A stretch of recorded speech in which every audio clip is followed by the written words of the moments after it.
लोकतंत्र का मंदिर एक बरसात भी नहीं झेल सका और चूने लगा। इससे ये साबित हुआ कि ये सरकार पूरी तरह से लीकेज सरकार है। और मैं तो ये कहना चाहूँगा इस सरकार को वर्तमान समय में एक डायपर की आवश्यकता है। भ्रष्टाचारी सरकार है, इसको हटाने के लिए युवाओं की भागीदारी बहुत ज़रूरी है। हमारा इस बिहार विधानसभा में 19 विधायक हमारे निर्वाचित हुए थे 2020 में। आज 17 हैं, 2 पलट गए। 17 विधानसभा क्षेत्र में अपने अपने विधायक, जो भी हमारे विधायक हैं, अपना क्षेत्र की जनता का आवाज़ मजबूती से उठाते हैं। विधानसभा में ऑन रिकॉर्ड वीडियो रहता है, आपको कहिएगा तो उपलब्ध करा दिया जाएगा। युवा कार्यकर्ता सम्मेलन रखा गया है, क्या उद्देश्य है इसका? युवाओं को सशक्त करना। ये जो भ्रष्टाचारी सरकार है, इसको हटाने के लिए युवाओं की भागीदारी बहुत ज़रूरी है। इन्होंने जो युवाओं के साथ खिलवाड़ किया है पेपर लीक को लेके हो, उसके लिए इस सरकार को यहाँ से जाना बहुत ज़रूरी है। उस वजह से युवाओं को सशक्त करने लिए मीटिंग 2024 के लोकसभा इलेक्शन में आप लोगों ने काफ़ी मेहनत किया, लेकिन उस तरीके से आप लोगों का नंबर नहीं क्या 2025 में इंडिया गठबंधन की सरकार बिहार में बन पाएगी? 100% 2025 में इंडिया गठबंधन की सरकार यहाँ पे बनेगी, इसमें कोई दो राह नहीं। आप लोग देख रहे होंगे कि पार्लियामेंट में जिस तरीके से राहुल जी ने इस सरकार को घेरा है, मोदी जी छटपटा रहे हैं। अभी उनको कोई चीज़ पूछ रहे तो एक चीज़ का आवाज़ पूछ रहे हैं तो दूसरा कुछ जवाब दे रहे हैं। वायनाड में इतना बड़ा क्षति हो गया, अभी तक उसको राष्ट्रीय आपदा की घोषणा भी नहीं किया। तो बहुत सारे चीज़ों को लेकर लोग समझ रहे हैं। लोगों ने जो मोदी जी से अपेक्षा किया था उसमें वो खरा नहीं उतरे हैं। नीतीश जी से जो अपेक्षा किया था वो खरा नहीं उतरे हैं। 2025 में हमारी सरकार बनी। सर, ये देश जो है कहते हैं कि युवाओं का देश है जी। क्या सर इस देश में तो युवा ही परेशान है जी? क्या आने वाला समय में ऐसा होगा कि युवा इस समस्या से आगे निकल सके? राहुल जी हमेशा युवाओं की बात करते हैं, चाहे संगठन में हो चाहे राजनीति में हो। राहुल जी हमेशा युवाओं के साथ बात कर रहे हैं। आप भारत जोड़ो यात्रा में देखेंगे राहुल जी ने युवाओं के साथ संवाद किया। अभी भी आज के दिन पे कहीं पे भी देख रहे हैं राहुल जी सीधा जाके संवाद कर रहे हैं युवाओं के साथ, क्योंकि उनको पता है ये देश युवाओं का है। आगे के भविष्य के साथ वो लोग खड़े हैं और आगे हर किस मुद्दे पे खड़े रहेंगे।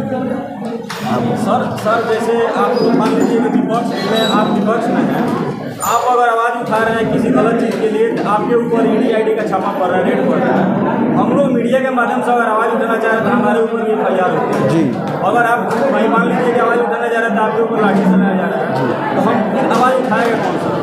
यही युवा उठाएगा। हमारे 24 जुलाई को आपने पटना में देखा होगा, हमने आंदोलन किया।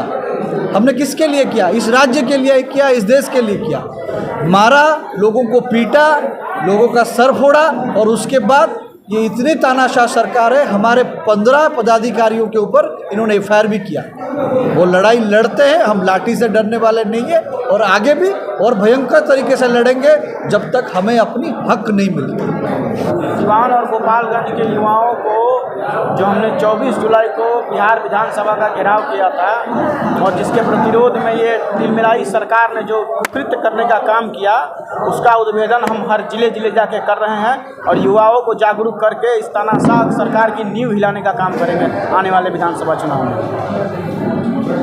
क्या आने वाला 2025 में युवाओं से, सिवान और गोपालगंज के युवाओं से क्या उम्मीद रखते हैं? हम युवाओं के प्रत्येक युवा जो इस देश के अत्याचारी सरकार के अन्याय से पीड़ित है, उनके पास जाने का काम करेंगे और उन तक राहुल जी का संदेश ले जाने का काम करेंगे और उन्हें जागरूक करेंगे कि वो अपनी शक्ति से आने वाले विधानसभा चुनाव में इस निकम्मी सरकार को उखाड़ के फेंके और एक ऐसी सरकार का निर्माण करे जिसमें युवाओं का प्रतिनिधित्व मजबूती से हो और सशक्ति से हो। परिचय सर। आशुतोष कुमार त्रिपाठी, उपाध्यक्ष बिहार प्रदेश कांग्रेस। हमारा कार्यक्रम युवाओं को जागरूक करके कांग्रेस की तरफ मोड़ने का था, और आज की परिस्थिति में किस तरह की सरकार सेंटर में और राज्य में चल रही है आप लोग देख ही रहे हैं। ये सरकार पूरी तरह से लीकेज सरकार है। जैसा कि आपने देखा कि स्वर्णिम काल के अंतर्गत निर्मित लोकतंत्र का मंदिर एक बरसात भी नहीं झेल सका और चूने लगा। इससे ये साबित हुआ कि ये सरकार पूरी तरह से लीकेज सरकार है। और मैं तो ये कहना चाहूँगा इस सरकार को वर्तमान समय में एक डाइपर की आवश्यकता है। जिस तरीके से ये लीकेज कर रही है, चाहे वो अयोध्या का राम मंदिर हो, वो भी एक बरसात नहीं झेल सका और लीक कर गया। इनकी हर योजना 60% 70% कमीशन पर चलती है। इसका ये नतीजा है कि बिहार के अंतर्गत सारे पुल बनने से पहले ही या बनने के बाद 1 से 2 बरसात झेलते ही ध्वस्त हो जा रहे हैं। और अपराध भी चरम पर है। आए दिन हर ज़िले में ये घटना देखने को मिलती है, 2, 4, 5 हत्याएं होती ही रहती हैं। ऐसे में हम युवाओं को जागरूक कर लोगों तक अपना ये संदेश पहुंचा करके और उसके माध्यम से लोगों से जुड़ करके और लोगों का पूरा भरोसा जीत करके और उनका हम समर्थन प्राप्त करेंगे आने वाले 2025 के चुनाव में, और हम पटना की सिंहासन को पलटेंगे। गौहर जी, अगर विपक्ष मजबूत हो तब भी काम करवाया जा सकता है, मानते हैं इस पर? विपक्ष हमारा मजबूत है, पहले भी मजबूत था, लेकिन वर्तमान समय में मीडिया मैनेजमेंट और केंद्रीय एजेंसियों के धौंस के बल पर दबाने का प्रयास किया जा रहा है। हालांकि विपक्ष दबाने वाला नहीं है और पहले से और भी मजबूत विपक्ष हुआ है, जैसा आप लोग देख ही रहे हैं चुनाव के नतीजों के बाद।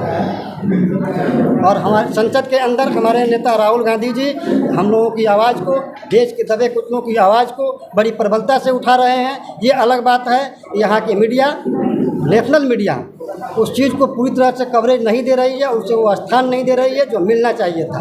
परंतु इस देश की जनता सब कुछ देख रही है और जनता समझदार है और आने वाले समय में अपने वोट के माध्यम से उन्हें ज़बरदस्त चोट करेगी कि फिर वो कहीं के नहीं रहेंगे। सर, जहाँ पे आपके प्रत्याशी लोग विजयी हुए हैं, कम से कम कुछ क्षेत्र में तो आपका आवाज़ उठना चाहिए ना। अगर कोई अधिकारी अगर गलत कर रहा है, चाहे भ्रष्टाचार हो रहा है, तो अगर आप आवाज़ उठाइएगा, अगर आपके यहाँ सुधार हो रहा है तो हम दिखा सकते हैं ना उसे। सर, उन क्षेत्रों में भी उठ रहा है, आप लोग उसे देखने और दिखाने का प्रयास करें तो।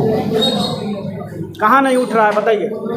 हमारा इस बिहार विधानसभा में 19 विधायक हमारे निर्वाचित हुए थे 2020 में। आज 17 हैं, 2 पलट गए।